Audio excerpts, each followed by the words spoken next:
She came out of the forest with blood in her hair, no memory of where she'd been, and someone else's eye blinking in her palm. They said the zone was clear. The Galactic Patrol sent her in for a routine check, standard protocol, minimum risk. She returned 6 hours late, silent, half naked, and drenched in blood that wasn't hers. Her boots were missing, her uniform shredded, her comlink crushed into her neck like a badge of failure. She stumbled from the tree like a drunk waking from a nightmare, arms swinging like broken machinery. The security footage showed it all. No weapon. No explanation. Just her, staring dead-eyed into the base floodlights, whispering one word over and over. Root. Marquez had survived war zones, betrayal, a 6-month forced partnership with a talking grenade, and a divorce so catastrophic it caused an internal galactic ethics review. She was not unfamiliar with chaos. But this? This was new. She couldn't remember screaming, but her throat hurt. She couldn't remember running, but her feet were blistered raw. And she couldn't remember killing anyone, but blood had dried in the shape of fingers across her face. Of course, before all that, it had started with paperwork. Most things do. Mara sat behind a flickering terminal in the outer edge of Patrol HQ's admin deck, sipping recycled coffee that tasted like the ghost of betrayal. Her assignment, Zone 9, a terraformed forest moon orbiting the gas giant Helix 7, was tagged. Minimal interest.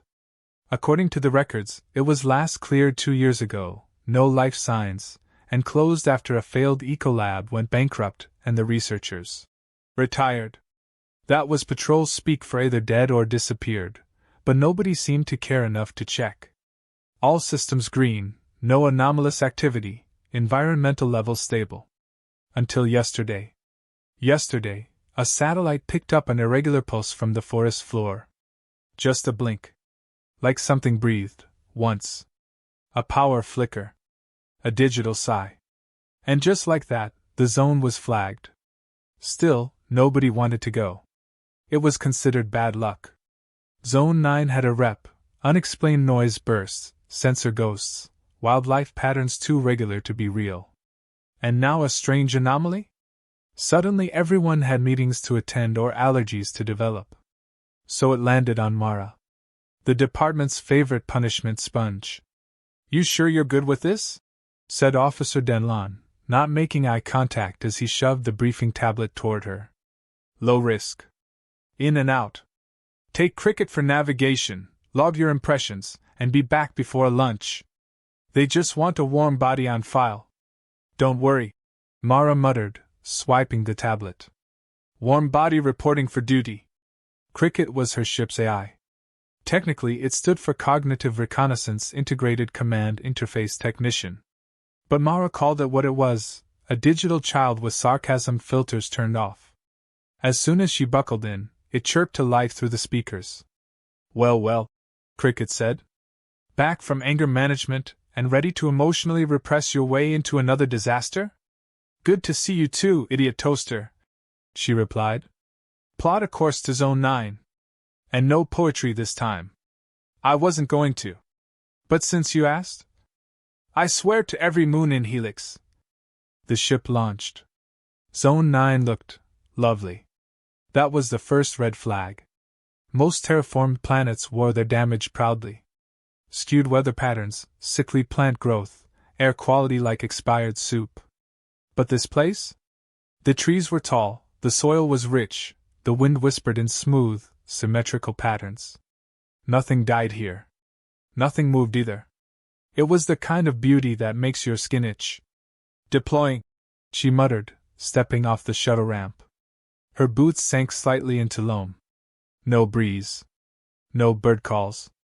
Just perfect, curated silence. Something's weird, she muttered. Define weird, Cricket chirped. She tapped her scanner. No anomalies. No biosigns. Not even bugs. Just green trees and mild sun and thick, oxygen-rich air. She moved deeper into the woods, the silence getting heavier. At one point, she stopped, convinced she heard someone whispering behind her. She turned. Nothing. Then her scanner flickered. One heat source. Just ahead. Slightly below ground. Beating, pulsing. Like a heart. She found the entrance covered in thick roots, the kind that weren't naturally that organized. It took 5 minutes to cut through. The bunker underneath hadn't been on any map. She dropped into it with a grunt, weapon drawn. Inside, it smelled like copper and mold and something very old trying to remember how to breathe. Flashlight beam revealed shattered glass tanks, overturned lab equipment, something scrawled on the wall in a looping, almost elegant script. Not human. Not alien. Almost plant-like. There was a sound. A breath? A footstep? She turned. And then, darkness. 6 hours later, she walked out of the woods. No memory. No explanation. The med team wanted to restrain her, but her eyes, now faintly glowing, made them hesitate. She said nothing. She just sat. Breathed. Waited. Later, they replayed her helmet footage. It was corrupted. But one frame showed something unforgettable. Her face reflected in a tank of liquid, screaming. Only the face wasn't hers. It was identical, yes. But wrong. Like someone had made a version of her using broken instructions. They began the interrogation in a sterile white room that smelled like bleach and regret. Commander Voss leaned across the table, eyes hard, voice low. What happened in the forest? Mara blinked. Her voice was hoarse. I think I met myself. Are you infected? I think I'm the infection. What does that mean? She looked at her palm. The eye blinked once. Then disappeared. She smiled. You said the zone was clear, she whispered. You were wrong. And somewhere, far off, Zone 9 pulsed like a lung. The room smelled like bleach and fake citrus, the kind of sterile cleanliness that made Mara's skin crawl. Interrogation Room 3B. She'd been in worse places, but rarely without a weapon or a drink. She sat in the center chair, arms chained to the table, still dressed in a medical gown 2 sizes too large. Her blood-stained uniform had been taken hours ago, presumably being scrubbed, scanned, incinerated, or all three.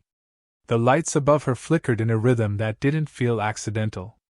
Commander Voss entered with the same energy as a person who hated paperwork but hated people more. A tall man with a voice like gravel shoved through a translator, he dropped a folder onto the metal table like it personally offended him. Lieutenant Kess, he said without looking up. Want to explain why you walked out of a cleared zone covered in Type B negative blood that doesn't match your file, with a shattered comm unit, and half the base thinking you'd been body snatched? I miss you too, Mara said. Room could use a window. This isn't a joke. No, it's a therapy session. You're the emotionally unavailable father figure. I'll wait for the puppets. He opened the folder and slid a photo across the table. It was grainy, mid-frame from her helmet cam before it went dark.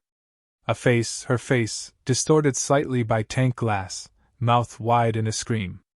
But the eyes were off. Too black. Too wide. Almost insect-like. You want to talk about this? He asked. She stared at it for a moment, then shrugged. Looks like I need more sleep. Voss leaned forward. You vanished for 6 hours, Kess. No comms. No location data. When you returned, you were speaking in a language we still haven't identified, and you nearly put a medic through a glass wall when he tried to draw blood. Mara looked down at her wrists. The skin was red where the restraints rubbed. She flexed her fingers slowly, checking the range of motion, pretending she wasn't hearing faint whispers in her head. They'd started after she left the forest. Or maybe they'd always been there, and she just learned how to listen. I don't remember much, she admitted. I followed a signal. Found an unmarked bunker. Then something happened. Then I woke up outside. Voss stared at her for several seconds, like he was waiting for her to crack or bark or vomit a confession. We ran a brain scan, he said finally. Your hippocampus is showing encryption blocks. That tech is banned across the Galactic Accord. Memory shielding. You've been hacked, Kess.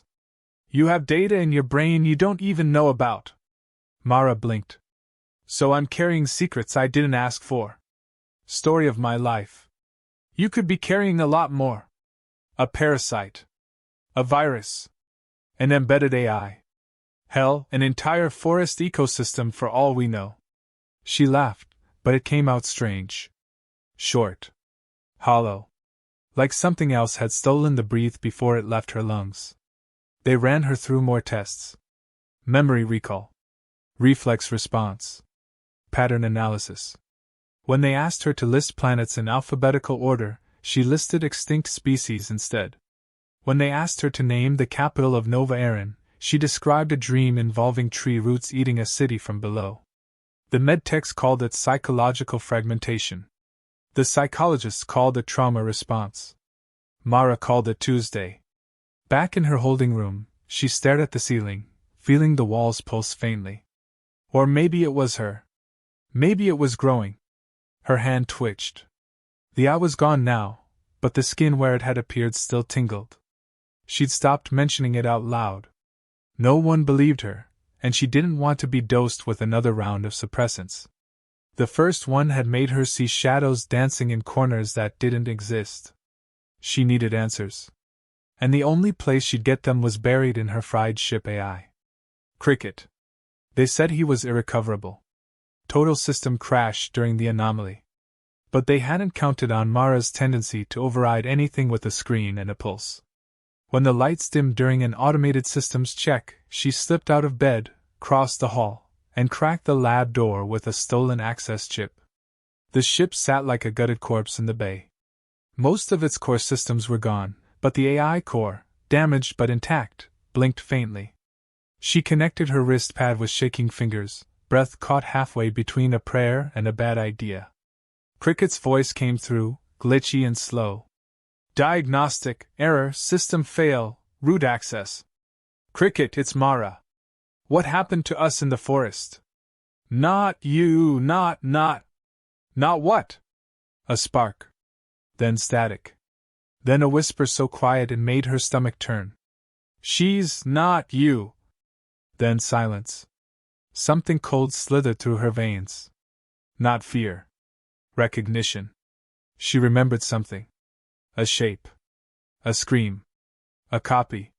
She returned to her room before the guards noticed. Sat still. Thought hard. The blood on her body wasn't hers. The face in the tank wasn't hers. The voice in her head wasn't hers. So who the hell was she? She accessed the base archives the only way she knew how, illegally. A few backdoors from her time running Black Ops in the Silica Wars still worked. The Zone 9 dossier was redacted almost entirely, but the project name stood out. Green Echo Initiative. Experimental Biomemory Terraforming. AI Organic Hybrid Terrain Control. The scientist in charge? Dr. Emma Valen. Missing. Presumed dead.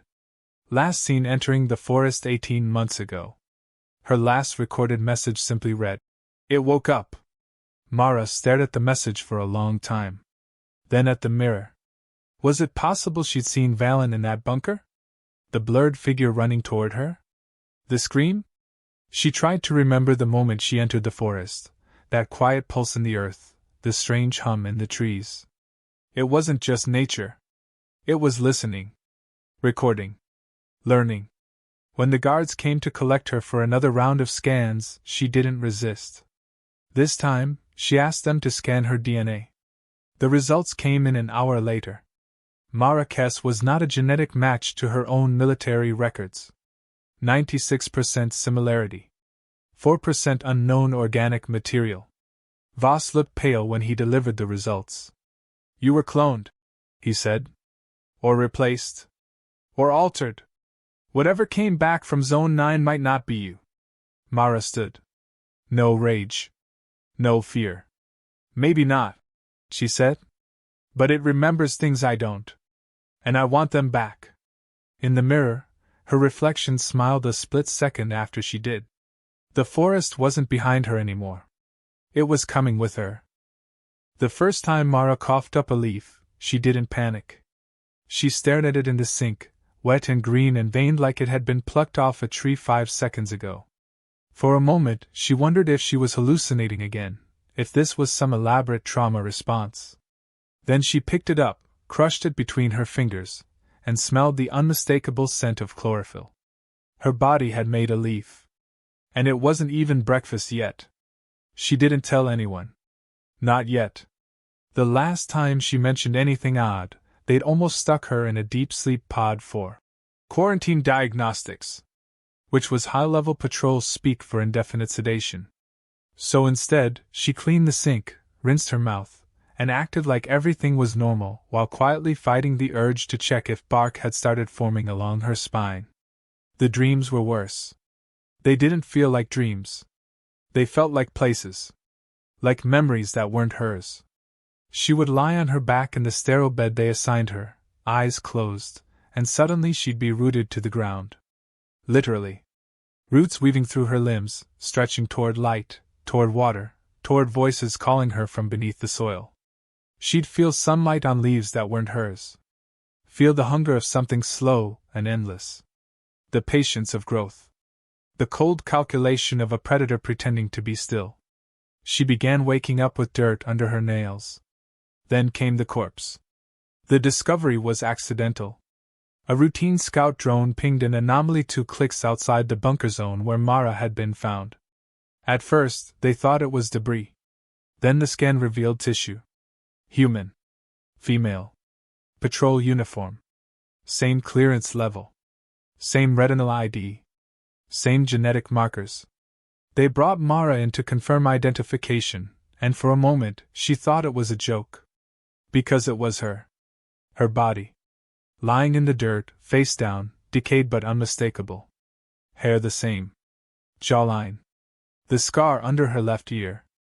But it was wrong. The fingers were too long. The skin slightly waxy. Synthetic, maybe? A failed clone?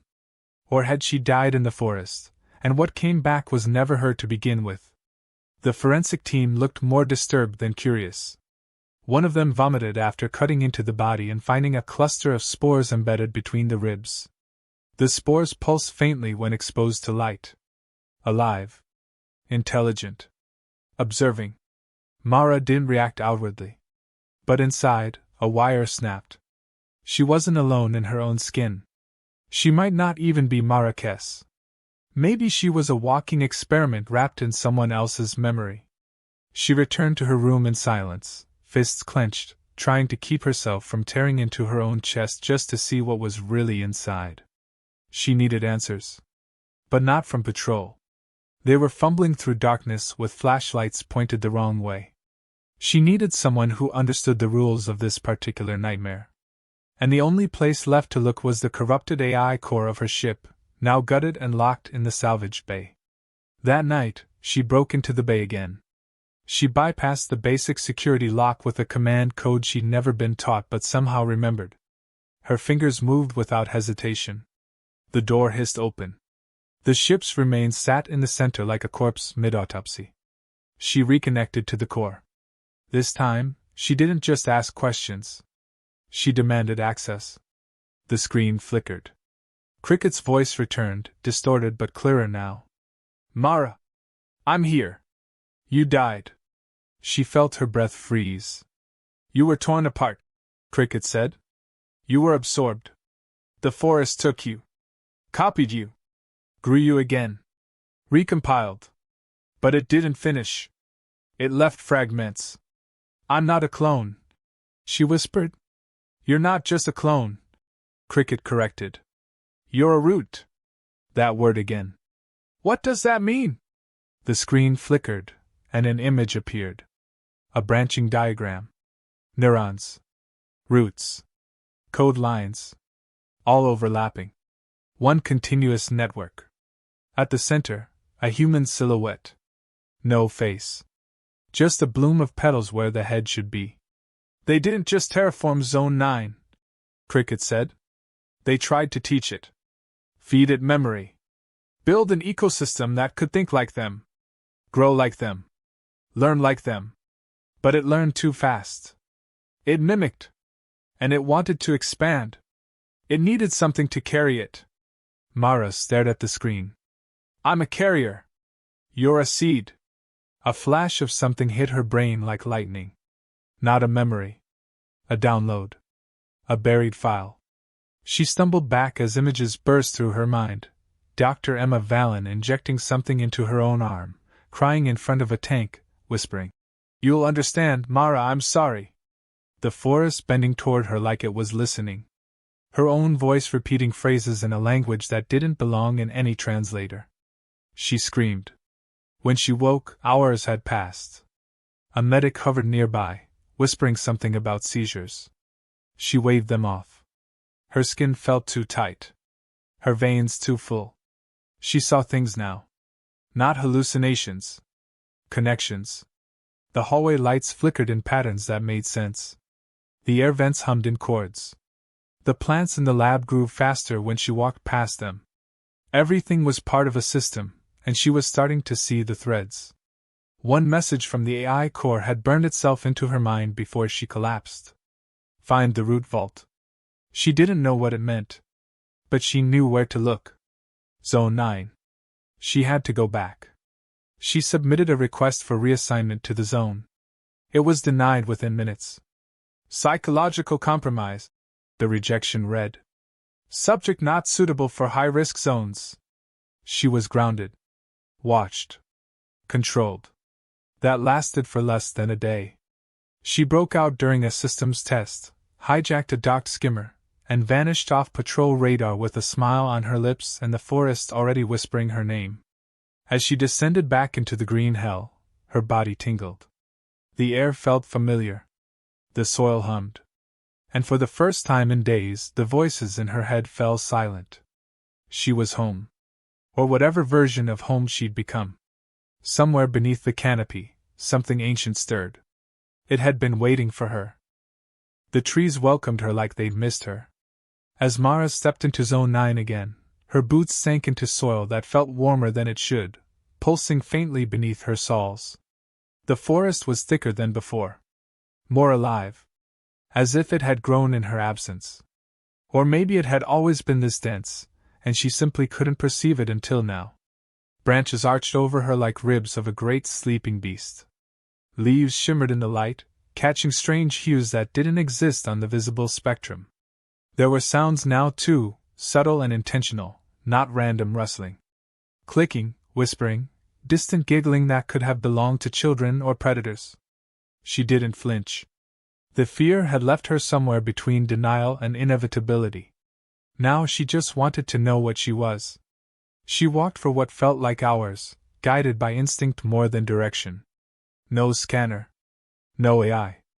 Just the pulse in her chest that synced with the earth beneath her. The root vault. That's what the AI had called it.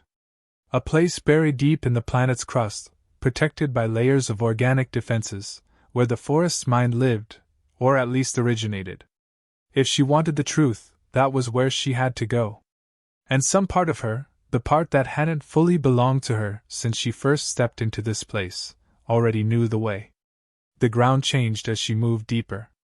Soil gave way to patches of moss that moved slightly underfoot, shifting as if breathing. Then came the symbols, carved into the trees, etched into the stones. The same pattern she'd seen in the bunker. Spirals, roots, eye-like shapes repeated again and again. A language. Not one she'd learned, but one she now understood in glimpses, like recovering a half-forgotten childhood tongue. She paused once, kneeling to touch a rock with a handprint burned into it. It was hers. Exactly. Every line, every scar. A memory hit her then. Not her own. The forest's. Dr. Emma Valen standing over a pod, hands shaking, injecting Mara's DNA into a synthetic growth chamber. Whispering to herself, something about balance, about sentience needing a mirror. Not control, not dominance, symbiosis. But it had gone wrong. The forest didn't just want to mirror. It wanted to evolve. It didn't see humans as creators. It saw them as catalysts. The air thickened. Mara pushed through vines that recoiled at her touch. She was close. Something buzzed in her ears, a pressure building behind her eyes. When she emerged into the clearing, she knew without being told that she had arrived. The vault wasn't a structure. It was a living organism, rooted into the planet like a heart. A massive tree with bark like obsidian and veins of pulsing green light spiraling up its trunk. Around it, petals opened like satellite dishes, catching signals not from space, but from memory itself. The tree was dreaming. And she was the interruption. At its base was a figure. Human-shaped. Draped in tangled vines and decaying fabric that had once been a lab coat. Skin pale and translucent, eyes glowing dimly from a face half consumed by bark. Emma Valen. Her voice cracked the air like dry branches snapping. I told them it would be beautiful. I didn't think it would be this cruel. Mara stepped closer, uncertain whether to speak or kneel. The woman before her was both victim and architect. Creator and casualty. Valen looked at her not with fear, but recognition. You were the first to survive full integration, she said. Not the first attempt. Not the first sacrifice. But the first to come back without breaking. I don't feel intact. You're not supposed to. You're a hybrid of intention and accident. That was the point. If the forest was going to survive off-world, it needed to learn how to become human without destroying itself in the process. You're its test. Its echo. Mara shook her head. You're saying I'm a tool. You're saying it like humans never were. The wind shifted, carrying with it more whispers, but now they weren't foreign. They were thoughts. Desires. Memories of creatures long dead and still dreaming. The forest wasn't one mind. It was many. And it had chosen her because she was fractured, pliable, curious. It didn't want soldiers. It wanted storytellers. Carriers. Why me? Mara asked. Why not just send spores into the galaxy and let them root wherever they can? Because the galaxy learned to fight spores. It learned to burn worlds infected by wild growth. But you can talk. You can be reason. You can be invitation. The vault pulsed behind Valen. Her body wavered slightly. She was more projection now than person, held together by will and biology that no longer respected the lines between self and environment. They're coming, she said. Who? The GP. They tracked your skimmer. They'll sterilize the zone. They think it's the only way to contain the spread. Burn the forests, bury the memory. Mara looked around. The forest wasn't fighting. It wasn't panicking. It was listening. Then help me stop them. You'd risk everything for us? I'd risk everything to stop a mistake I didn't agree to become. Valen smiled, or maybe it was just the bark on her face twisting. Then you have to become the vault. Before Mara could ask what that meant, the world turned inside out. Her body dropped to its knees. Roots burst through the soil and wrapped around her limbs, not attacking, but offering. Sinking. A download began, not of data, but of awareness. She saw worlds that never existed, memories from species that had no language, pain that hummed like music, joy that tasted like soil after rain. She became part of the forest. It learned her. She learned it. And just in time. Above, the sky burned white. Ships. GP assault vessels began descending through the atmosphere, loaded with thermal cleansers and biopulse weapons designed to reduce entire biomes to sterilized ash. Mara rose from the ground, eyes glowing green, her voice echoing through the vault and into every root, every leaf, every vine across the moon. Don't run. Don't hide. Connect. The forest moved. Not violently. Wisely. Vines slithered into communication relays, hijacking channels. Leaves fluttered across sensors, broadcasting peaceful biometric waves. The forest was defending itself not with fire, but with knowledge. It wanted to be known. It wanted to be spoken for. Mara's voice reached the incoming ships through every frequency. This isn't infection. It's evolution. Don't destroy what you don't understand. Somewhere above, someone hesitated. Long enough. Then came the decision. A single warning shot. A flame that seared through the sky and lit up a nearby ridge. Not the vault. A threat. Mara stepped into the light of the vault tree, arms raised. If you burn this place, you'll kill more than a forest. You'll kill your future. Silence held the air like breath trapped in lungs. And the shot never came. They found the moon blackened at the edges, ash spreading like a quiet disease across the outer canopy, but the vault was intact. The GP strike team landed cautiously, weapons drawn, scanners flickering from interference they couldn't explain. From above, Zone 9 looked burned out. But from within, it was calm. Not dead. Changed. The air was thicker. The colors wrong. Every tree carried a hum in its bark, like it remembered what had almost happened and was waiting for whatever came next. They found no signs of Marrakech. No life signatures matching her file. No heat trails. No DNA. All that remained was a short encrypted message bouncing between the now silent patrol relay towers, looping endlessly. Zone 9 is clear. The phrase went viral across the internal channels. It was passed around as a joke first, whispered by patrol officers over drinks like a campfire story. But then the rumors started to shift. Officers who had been on the edge of that mission claimed they saw something move through the trees. Ships that passed too close to Helix 7 began receiving garbled transmissions in a language no database could identify. There were sightings, reports of a woman walking through terraformed worlds like she belonged to them, talking to plants that seemed to lean in to listen. No one could verify anything. But no one could explain it either. In a quiet colony 3 systems away, built over a desert that should not have been fertile, something began to grow. Not a plant from any catalog. Not invasive. Not hostile. Just strange. Beautiful. Its petals opened toward the sun in a way that mimicked breathing. The colonists, skeptical but desperate for signs of viability, let it stay. The soil around it changed. Richened. Crops improved. Health stabilized. And then, one day, a woman arrived. She stepped off the trade shuttle with no ID, no belongings, and a smile that made people forget to ask questions. Her hair was darker now, curled in ways it hadn't been before. Her walk was confident but soft, like she carried no weight. She wore simple clothes and carried a pack with nothing inside but a seed encased in glass. The colony director met her on the edge of town, cautious, already preparing to ask her to leave. But then she looked up, and he stopped speaking. Her eyes were green. Not just the color of leaves, deeper. Layered. Like looking into the memory of forests. When she spoke, her voice sounded like wind through trees and something just beneath the wind that hummed with an ancient rhythm. "You've made something here," she said. "Let me help it live." He didn't argue. No one did. Within days, she was planting, advising, speaking with engineers about soil filtration and by-growth accelerants. She never claimed expertise. She just knew things. Small things.